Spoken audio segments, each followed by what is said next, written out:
Dans ton royaume, souviens-toi de nous, Seigneur, lorsque tu viendras dans ton royaume. On m'a proposé comme thème pour cet entretien les traductions françaises des pères de l'Église du XVIe siècle jusqu'au XVIIIe. Ces traductions françaises des pères de l'Église sont évidemment comme les ancêtres du livre orthodoxe en France, si l'on veut. C'est un sujet qui n'est pas tellement riche, si vous voulez, parce que, évidemment, c'est une époque où tous les Français cultivés connaissaient bien le latin et souvent le grec. Encore au XIXe et première moitié du XXe siècle, la plupart des prêtres catholiques connaissaient parfaitement le latin et assez bien le grec. Je me souviens que dans mon enfance, le curé du village, d'un simple village où je passais mes vacances, avait dans sa bibliothèque les deux patrologies de Migne, grecque et latine, et lisait couramment non seulement le latin, mais même le grec. Depuis, il y a eu sous ce rapport-là une baisse de la culture dans le clergé et encore plus parmi les fidèles cependant cultivés.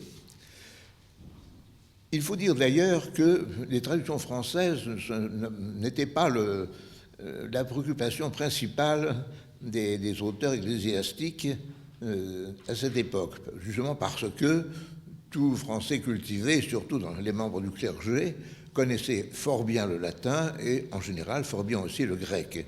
Et donc, les humanistes du XVIe siècle et les premiers imprimeurs ont eu à cœur de publier les premières éditions en grec ou en latin des pères de l'Église, et un certain nombre d'auteurs ont entrepris de les traduire en latin, parce que ces éditions anciennes des pères étaient toujours accompagnées d'une traduction latine, les textes grecs, bien sûr. Et au fin de la seconde partie du XVIe siècle, en particulier, les jésuites ont eu à cœur de traduire en latin des textes importants de l'Antiquité patristique. Par exemple, c'est un jésuite qui a publié les œuvres complètes de Théodoré de Cire, y compris son histoire philotée, son histoire des moines de Syrie. C'est un jésuite aussi, le père Adère, qui a publié la première édition grecque de Saint Jean Climaque, l'échelle de Saint Jean Climaque, accompagnée d'une traduction latine, et d'autres textes ont ainsi paru dans la dernière partie du XVIe siècle et au cours du XVIIe. Et au XVIIe siècle, les grands éditeurs alors des pères, d'édition toujours pour les textes grecs accompagnés de traduction latine, ont été les bénédictins de Saint-Maur, les Mauristes, dont le centre était le monastère de Saint-Germain-des-Prés, ici à Paris. Donc ça a été une très grande richesse, mais ces auteurs ne se préoccupaient pas de traduction française, et leurs éditions étaient évidemment destinées plutôt à des clercs, c'était toujours de grands volumes in folio, qui n'étaient pas très utilisés par les laïcs, bien sûr. Cependant, il y a eu au XVIIe siècle plusieurs mouvements spirituels, plusieurs groupes de laïcs fervents, toujours d'ailleurs entraînés par certains membres du clergé, et c'est justement là que l'on trouve un milieu qui a contribué notablement à la connaissance chez les laïcs catholiques fervents de la tradition patristique et de la tradition grecque, et plus largement de la tradition orientale. C'est le milieu de Port-Royal. Et c'est très intéressant. Bon, Port-Royal n'est pas le seul milieu spirituel du XVIIe siècle. Du côté jésuite, il y a eu tous les disciples du Père Lallemand, mais il y a eu aussi tout le mouvement de ce qu'on appelait l'école française, dont le principal initiateur était le cardinal de Bérulle, qui a été le grand introducteur du Carmel en France. Nous avons, dans cette rue même où nous sommes actuellement, la rue Saint-Jacques, en face, près de cette maison, un magasin dans la vitrine duquel se trouve incorporé le portail du premier Carmel de France, qui a été conservé. Les propriétaires du lieu ont conservé ce portail intact qui est intégré à la vitrine, à la grande vitrine de ce magasin. Bon, mais alors pour ce qui est... Nous avons eu, il y a 4 ans maintenant, c'était en 2008, une session extrêmement intéressante à Montpellier qui avait été organisée par l'association, enfin la Société des Amis de Port-Royal, qui a son siège ici à Paris. Et on peut dire que l'apport principal de cette session, qui est intitulée « Port-Royal et la tradition chrétienne d'Orient », a été de montrer qu'au XVIIe siècle, surtout dans la première moitié du XVIIe siècle, c'est le milieu de Port-Royal qui a le plus contribué à faire connaître en France, par des traductions françaises, la patristique grecque et surtout les textes spirituels de la patristique grecque. C'est un peu paradoxal d'ailleurs parce que Port-Royal a été très marqué par l'augustinisme, évidemment, n'est-ce pas? D'où ensuite la déviation sur le jansénisme, au moins à la fin du siècle. Et Saint-Augustin, donc, dans cette ligne, c'est un augustinisme durci qui a amené le jansénisme. Et donc, il semblerait y avoir une contradiction entre l'esprit de Port-Royal, marqué par l'augustinisme, et puis l'esprit de la patristique grecque. Et en fait, ça s'est résolu harmonieusement, et c'était exactement le milieu de Port-Royal qui a vraiment contribué à produire les premières traductions de textes spirituels, notamment traduits du grec. À l'origine de ce milieu de Port-Royal, il y a un homme assez exceptionnel qui était un avocat d'origine auvergnate, Antoine Arnauld. Antoine Arnauld, qui est né, je crois, en 1612 et qui est né en 1694. Et Antoine Arnauld a eu 20 enfants. Oui, avec un seul mariage. 20 enfants qui tous ont été, à peu près tous, aussi remarquables les uns que les autres. Si bien que ce milieu de Port-Royal, on pourrait dire, ce qui en est le cœur, ce qui en est la racine, c'est la famille Arnauld et ses amis. Donc, Antoine Arnauld a eu, entre autres, une fille, Jacqueline, et voulant assurer... Antoine Arnauld était un bon catholique, mais enfin pas spécialement fervent, pas très marqué par le mouvement de réforme catholique qui a suivi le Concile de Trente. Et Antoine Arnauld a voulu caser sa fille Jacqueline en lui assurant un bon bénéfice ecclésiastique. Et donc, tout enfant, il l'a placé à l'abbaye de Port-Royal, qui était un monastère cistercien, un monastère de moniales cisterciennes, qui se trouvait dans la vallée de Chevreuse, au sud-ouest de Paris. Et son intention était qu'elle devienne abbesse du monastère, ça a été convenu dès le départ, et très, très jeune, dès l'âge de 11 ans, elle a été nommée abbesse du monastère. Bien sûr encadrée par des anciennes, mais le monastère de Port-Royal, à cette époque, était, comme malheureusement la plupart des monastères catholiques de ce temps, un monastère complètement relâché. Un monastère où les moniales n'avaient pas d'autre souci que de s'amuser, et de s'amuser d'une façon pas toujours très édifiante. Et la petite Jacqueline a d'abord été formée par la lecture de tous les romans de l'époque, ce qui n'était pas une formation monastique très, très assurée. Mais elle a cependant été donc, à partir de l'âge de 11 ans, devenue abbesse de ce monastère, encadrée par des anciennes, mais qui n'étaient pas des modèles de vertu. Cependant, quand elle a eu 17 ans, il s'est trouvé qu'un capucin, qui n'était pas non plus un religieux spécialement fervent, mais a fait un sermon dans ce monastère, et un sermon où il a parlé du sens de la vie religieuse. Il en a parlé de façon sérieuse. Lui-même n'était pas très, très sérieux dans sa vie personnelle, et il a fini par mal tourner, par défroquer, un peu plus tard, mais son sermon se tenait. Et il a énormément touché, la grâce de Dieu aidant, la petite Jacqueline, qui était devenue Mère Angélique. Elle s'appelait, son nom de religion était Mère Angélique, et c'était son nom donc d'abbesse de Port-Royal. Elle avait 17 ans, elle était tellement touchée par ce sermon qu'elle a pris la résolution de réformer son monastère. Ce n'est pas une petite tâche, parce que toutes les anciennes avaient toujours eu cette vie qui était tout le contraire d'une bonne formation monastique.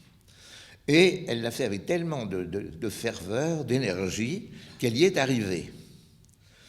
Le plus difficile a été finalement non pas tellement de réformer les moniales, qui ont accepté d'adopter une vie monastique réglée, conforme à la tradition cistercienne, mais sa famille, parce que justement sa famille ne l'avait pas placée dans ce monastère pour qu'elle devienne une réformatrice. Et quand elle a voulu rétablir la clôture dans ce monastère, elle n'a plus accepté que de recevoir sa famille au parloir avec une grille. Ça a été très mal pris par son père. Ça a donné lieu à une scène qu'on a appelée la scène du guichet. Là, nous sommes en 1709. Son père a été tellement choqué de la chose que la rencontre a été violente et elle-même s'est évanouie, si bien que sa famille l'a cru morte. Et d'autre part, avec la clôture établie, sa famille ne pouvait pas aller la secourir, c'était tout un drame. Mais toujours est-il que le résultat a été finalement que son père lui-même et ses proches parents ont fait tout un chemin de conversion eux aussi. Et à ce moment-là, sont entrés dans le mouvement réformateur du catholicisme qui se développait à cette époque, et notamment l'un des fils du patriarche Antoine Arnaud, Robert Arnaud d'Andilly, est devenu un chrétien extrêmement fervent, et qui a été... Et alors, dès cette époque-là, le monastère de Port-Royal, réformé par cette petite mère angélique de 17 ans, est devenu pour tout le monde, notamment pour la marquise de Sévigné qui a eu l'occasion de s'y rendre, une thébaïde, la thébaïde française, avec comme modèle ou exemplaire bien la thébaïde d'Égypte du IVe siècle. Et tout de suite, il y a cette espèce d'image, n'est-ce pas, de la thébaïde, des pères des ermites du IVe siècle, qui a hanté toute l'imagination non seulement des moniales de Port-Royal, mais aussi des fidèles qui les fréquentaient. Alors, très vite, un certain nombre de messieurs cultivés ont abandonné leur fonction dans le monde, où ils pouvaient être avocats, voire d'autres professions, pour vivre comme quasi-ermites autour du monastère, dans la proximité du monastère, de ce monastère de Port-Royal des Champs. Ils sont devenus ce qu'on a appelé les messieurs de Port-Royal ou les solitaires de Port-Royal. Ils n'étaient pas moines, ils n'étaient pas entrés dans l'ordre religieux, mais c'était vraiment leur idéal. Et alors, Robert Arnaud d'Andilly, ce fils d'Antoine, a entrepris à ce moment-là de traduire tous les textes des saints-pères et des pères du désert. Et il a publié alors entre le début de ses publications sur les vies des saints-pères des déserts, a commencé en 1647 et ça s'est achevé en 1752 par la publication d'une première traduction de livres sur l'échelle sainte de Saint Jean Climac. Mais cette publication en 4 volumes comprenait tout ce qu'on possède comme texte, comme vie des pères du désert, de la grande tradition égyptienne, une série d'apophthegmes, de paroles des pères du désert, et aussi une traduction complète, avec quelques lacunes, mais une traduction complète au moins d'intention, de cette histoire filotée, de cette histoire des moines de Syrie, qui avait été éditée un peu auparavant par un père jésuite, qui avait publié l'œuvre entière de Théodoré de Cire, auteur de cette histoire des moines de Syrie, Si bien que quand cette publication, 4 volumes, a été achevée, donc je vous disais en 1652, avait été commencée en 1647, on était en possession d'un corpus, d'un ensemble de traductions de tous les grands textes ascétiques des pères de l'Église, de la patristie grecque. Ça a été suivi d'ailleurs un petit peu plus tard, en 1657, donc pas très longtemps après la première édition, d'une nouvelle traduction de Saint Jean Climac, à laquelle s'était adonné l'un des solitaires qui vivait autour du monastère, Pierre Thomas du Fossé, qui, avec un autre descendant d'Antoine d'Arnaud, Antoine le Maistre, a publié une traduction revue, enfin une nouvelle traduction, on peut dire, de Jean Climac, plus fidèle, plus exacte, toujours en suivant l'édition grecque de Rader, dont je vous parlais tout à l'heure. Ensuite, donc, il y a eu de nouvelles publications dans ce sens. Un problème s'était élevé pour les conférences de Cassien, et cela dès le début, parce que vous ne savez pas que Cassien donc a publié, quand il a fondé ses monastères en Provence, à Marseille, à la fois une série de conférences qui rapportaient des entretiens avec les plus grands moines d'Égypte, car Cassien avait vécu en Égypte, dans les déserts de Sété et de Nitrie, ces déserts qui se trouvaient en gros dans le désert, mais entre le Caire et Alexandrie. Cassien avait publié trois volumes, 3 séries de conférences, d'entretiens avec les pères du désert d'Égypte. Puis, un peu plus tard, il a publié alors un autre livre, Les institutions monastiques, où il essayait de condenser un petit peu les grandes traditions monastiques, les règles monastiques, si on peut dire, à la fois de ces moines d'Égypte, de Basse-Égypte, mais aussi avec des emprunts au monachisme basilien, toujours à l'usage des premiers moines de Provence. Et donc la question de traduire l'œuvre de Cassien s'était posée dès le début de l'entreprise.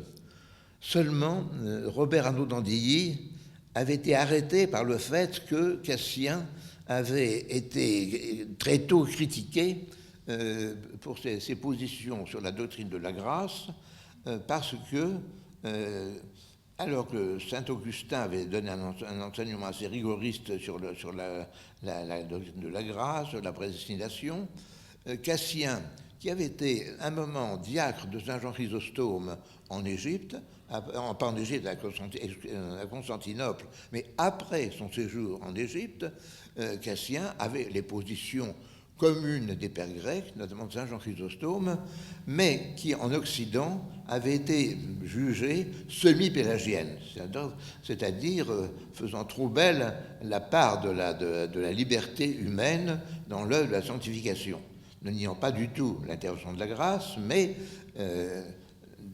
donnant un rôle plus explicite à la liberté humaine. Et alors, Robert Arnaud d'Andilly, déjà marqué par la tradition augustinienne, avait hésité, finalement, avait renoncé à traduire l'œuvre de Cassien, et c'est pour cela qu'il a préféré publier Saint Jean Climac. En fait, il n'y a aucune différence sur ce point entre Saint Jean Climac et celui de Saint Cassien. Mais quand même, un petit peu plus tard alors, un bénédictin ami de Port-Royal, qui faisait un peu partie du même groupe, le mauriste Joseph Maige, c'est très probable que c'est lui, a entrepris de traduire d'abord les conférences, puis ensuite ses institutions. Il a publié les conférences en 1663 et les institutions en 1667. Et il a publié sous le pseudonyme de Saligny. C'est un pseudonyme. Et en fait, on n'est pas absolument certain que c'était ce véritable Joseph Mèche qui a fait la première traduction. Mais la traduction, en tout cas, était dès ce moment-là revue par Robert Lemaître de Sacy, qui était revenu de sa prévention contre Cassien, et puis un autre solitaire, un autre des messieurs de Port-Royal, un certain Fontaine, dont nous reparlerons. Et on était alors en possession de vraiment tout le corpus sur la spiritualité chrétienne telle qu'elle avait été établie par tous ces pères du désert et leurs interprètes au début, pendant le IVe siècle. Vous savez que pendant le IVe siècle, les déserts d'Égypte avaient été vraiment le foyer par excellence du monachisme. Il y avait déjà des moines en Occident, mais les premiers moines d'Occident sont apparus à l'époque où saint Athanase d'Alexandrie a été condamné à son premier exil par les Ariens. Et il avait amené avec lui dans la région de Trèves, où il avait été exilé, un ou plusieurs moines d'Égypte, et avait parlé de la vie de saint Antoine, le père des moines d'Égypte, dans ce milieu pré-monastique, ou au moins ce premier milieu monastique d'Occident. Et saint Athanase avait écrit sa vie de saint Antoine pour les premiers moines d'Occident. Et il avait tenu à en donner une édition bilingue. Lui ne connaissait pas assez le latin pour rédiger la vie en latin, mais il a eu probablement un moine de saint Antoine qui était d'origine publié, qui a traduit la vie de saint Antoine le Grand par saint Athanase. Les deux textes sont parvenus ensemble en Occident. Et justement, dans ces premiers volumes de Robert Arnauld d'Andilly, elle avait été traduite avec les autres vies des pères du désert. Donc, on possédait déjà à ce moment-là, voyez-vous, tous ces textes, et qui ont eu une influence énorme sur tout ce milieu, même laïque de Port-Royal, qui était composé des très nombreux membres de la famille Arnauld, puisque ces 20 enfants avaient eu chacun d'autres enfants et finalement des petits-enfants, notamment les abbesses de Port-Royal sont succédées, toutes provenant de la famille Arnauld. Et un certain nombre de ces messieurs, de ces solitaires qui vivaient autour du monastère, appartenaient aussi à la famille Arnauld, assez proche. Donc ça a été là un milieu spirituel très, très fervent, très généreux, mais devant beaucoup à la tradition grecque, par cette voie. Seulement, les choses ont malheureusement fini par mal tourner, parce que à côté de ces textes sur les pères du désert, sur l'ancien monachisme, ils ont entrepris de traduire aussi les œuvres de saint Jean Chrysostome. Saint Jean Chrysostome qui était le plus accessible et un auteur très aimé parmi les pères grecs. Cette traduction de l'ensemble de saint Jean Chrysostome a commencé en 1664 par une traduction due à la fois à un autre descendant, petit-fils d'Antoine Arnauld, du grand Arnauld, Louis-Isaac, le maître de Sacy, et un des solitaires, des messieurs de Port-Royal, Nicolas Fontaine.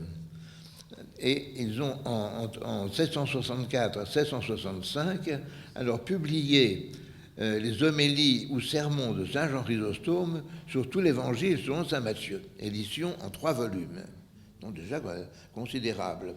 Et grâce à la collaboration de Louis-Isaac, le maître de Sacy, qui travaillait en même temps à la grande traduction de toute la Bible qui avait été entreprise par tout ce milieu de Port-Royal, la traduction était de qualité. Parce que malheureusement, Nicolas Fontaine était un homme plein d'enthousiasme, plein de bonne volonté, mais qui n'était ni un bon helléniste, ni un bon théologien. Et c'est lui qui va amener une catastrophe un peu plus tard. Mais cette édition de Saint Jean Chrysostome a continué. Entre-temps, d'ailleurs en 1673, on a traduit aussi les textes ascétiques de Saint Basile le Grand, c'est-à-dire les règles de Saint Basile, et aussi les constitutions basiliennes sur un texte dont on pense maintenant qu'il n'a pas directement Saint Basile pour auteur, mais qui provient du milieu basilien. Donc, en 1773, on possédait aussi toute cette littérature ascétique et monastique de Saint Basile et du milieu basilien. Mais Nicolas Fontaine a continué ses travaux sur les homélies de Saint Jean Chrysostome.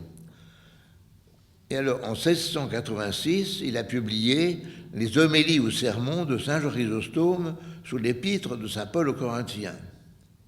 Puis, en 1690, alors, les homélies ou sermons de Saint Jean Chrysostome sur la seconde épître de Saint Paul aux Corinthiens, mais aussi sur les épîtres de Saint Paul à Timothée, à Tite, à Philémon et aux Hébreux.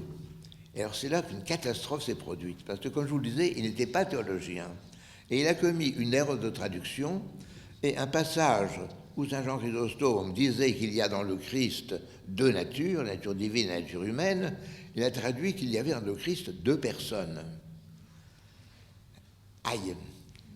Et alors, les jésuites à l'époque n'étaient pas tous bienveillants à l'égard de Port-Royal. Bon, il y avait tout un groupe spirituel, n'est-ce pas, de ses disciples du Père Lallemand, que je faisais allusion, qui était au contraire un des grands milieux spirituels du XVIIe siècle, qui était avec une spiritualité d'une très grande qualité.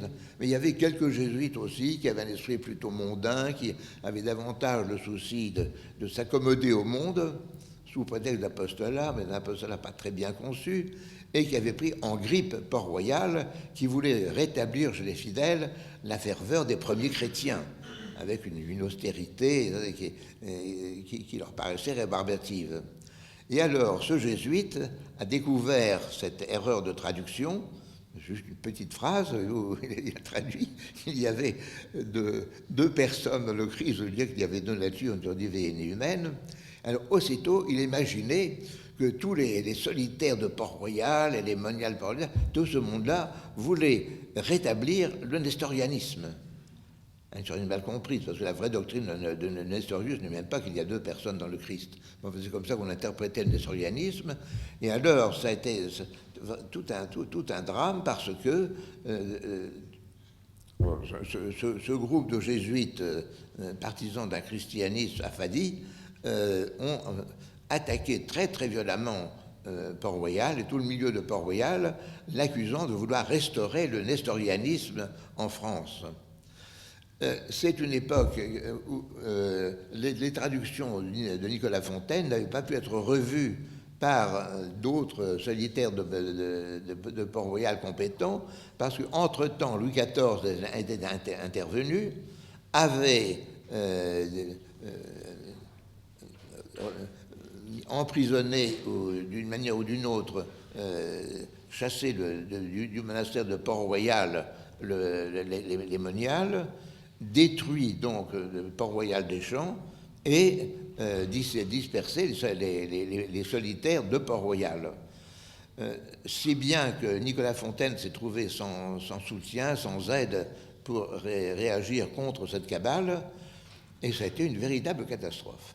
Et ça a mis fin, au fond, mais nous sommes déjà à la fin du XVIIe siècle, dans les années 1690, mais là, ça a été la catastrophe. Et à cause de cette dispersion ou de cet emprisonnement des moniales et des messieurs de Port-Royal, la fin du grand mouvement spirituel janséniste, qui alors a versé dans ce jansénisme assez fanatique et convulsionnaire, etc., qu'on connaît, et qui était vraiment une décadence de ce mouvement qui avait été un très beau mouvement spirituel du XVIIe siècle. En même temps, il y avait toute l'affaire du quiétisme qui fait qu'on a soupçonné toutes les tendances mystiques. Et ça a été, on peut dire, la cause d'un échec profond de tout ce mouvement spirituel, n'est-ce pas? Et alors, au cours de cette session dont je vous parlais de Montpellier, il y a 4 ans, une spécialiste de la question, une certaine Pascale Touvenin, a fait une très bonne conférence sur le sujet et a conclu comme ça, je vous lis le texte, c'est un petit peu long, mais il est très important à mon avis, cette conférence. La catastrophe de l'accusation d'hérésie nestorienne eut plusieurs conséquences très lourdes sur l'avenir des lettres chrétiennes issues de Port-Royal. Outre la ruine de Fontaine, auprès de ses amis de Nicolas, auprès de ses amis de toujours, c'est-à-dire les solitaires de Port-Royal qui subsistaient et qui ont perdu confiance en lui à cause de cette catastrophe dont il était l'initiateur involontaire, l'isolement accru qui s'en suivit pour lui ne fut pas sans effet sur le sort de la multitude de documents de Port-Royal qui étaient en sa possession. Nous devons probablement à cette mise à l'écart l'incapacité où nous sommes de connaître la destination que le solitaire avait réservée à l'immense héritage dont il était le dépositaire. Aucun fonds d'archives publiques ou privées n'en conserve actuellement la définitive de la traduction des pères grecs par Port-Royal, s'opère le passage de la traduction de Saint Jean Chrysostome aux mains de l'abbé de Bellegarde, cet ancien jésuite qui avait quitté l'ordre des jésuites, lequel passait par beaucoup de difficultés aussi à l'époque, avait finalement été supprimé. Donc, le souci de traduire Saint Chrysostome passe aux mains de cet abbé de Bellegarde, qui prend chez le même libraire la succession de Fontaine pour la traduction de nouveaux volumes, mais en lui imprimant une coloration religieuse et littéraire toute différente.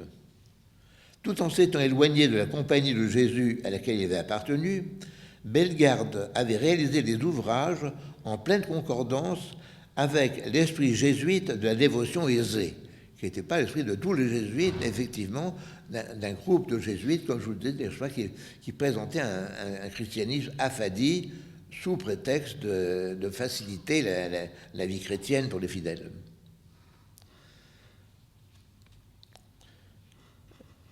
Donc, des traductions de Saint Chrysostome en pleine concordance avec l'esprit jésuite de la dévotion aisée, servi par la palette stylistique des jésuites hommes de lettres de cette époque, dont le père Bourg avait fixé les grandes constances.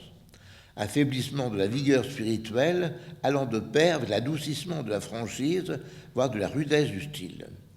La mondialisation de la théologie et de la spiritualité est alors appelée à se substituer à la démarche exactement inverse suivie par Port-Royal de pénétration du monde par la vigueur pastorale et spirituelle des pères, et spécialement des pères grecs, d'abord négligés par les jésuites pour servir à leur mission d'édification des mondains.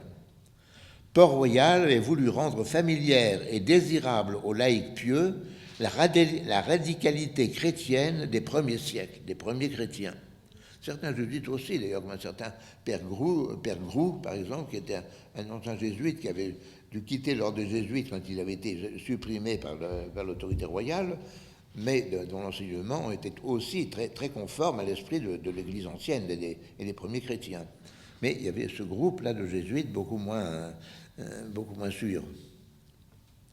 Aussi, c'est sur un plan extrêmement significatif pour l'avenir de la spiritualité au sein des gens du monde et plus généralement de la société française que s'ouvre l'après-Port-Royal de la traduction des pères grecs.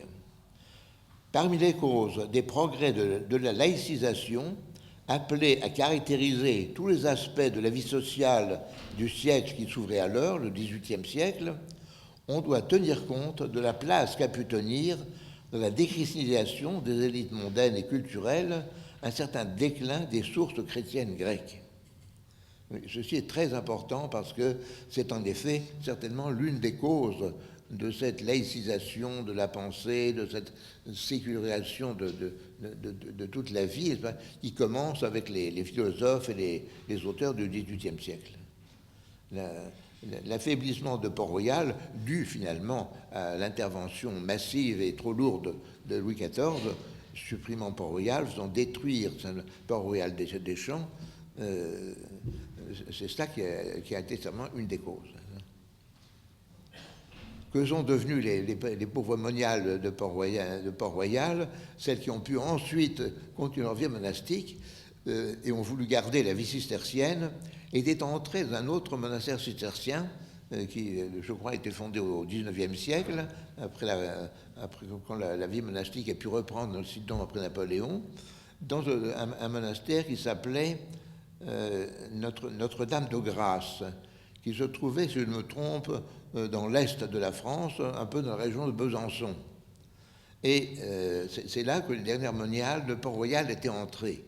Et jusqu'à notre époque, donc ce monastère féminin cistercien de Grâce a continué un peu l'existence de Port-Royal. Mais je me demande si ce monastère n'a pas été récemment fermé par manque de vocation. En tout cas, il est l'un de ceux qui sont menacés maintenant de fermeture, si ça n'a pas déjà été fait, parce que beaucoup de monastères, malheureusement, n'ont plus de novices, n'ont plus d'entrée, et n'arrivent plus à manier la vie monastique. Mais jusqu'à notre époque, il y a eu quelque chose de Port-Royal qui a subsisté, et du bon Port-Royal. Oui.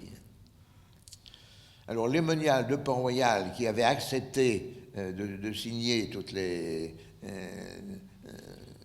documents que Louis XIV avait voulu leur imposer, se sont rassemblés à Port-Royal de Paris, qui avait été fondé par Port-Royal des Champs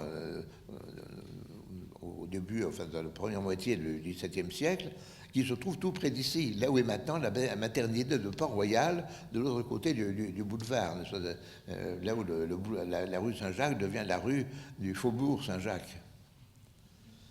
Et une partie des bâtiments existe toujours. Nous sommes ici dans une zone de Paris extrêmement intéressante.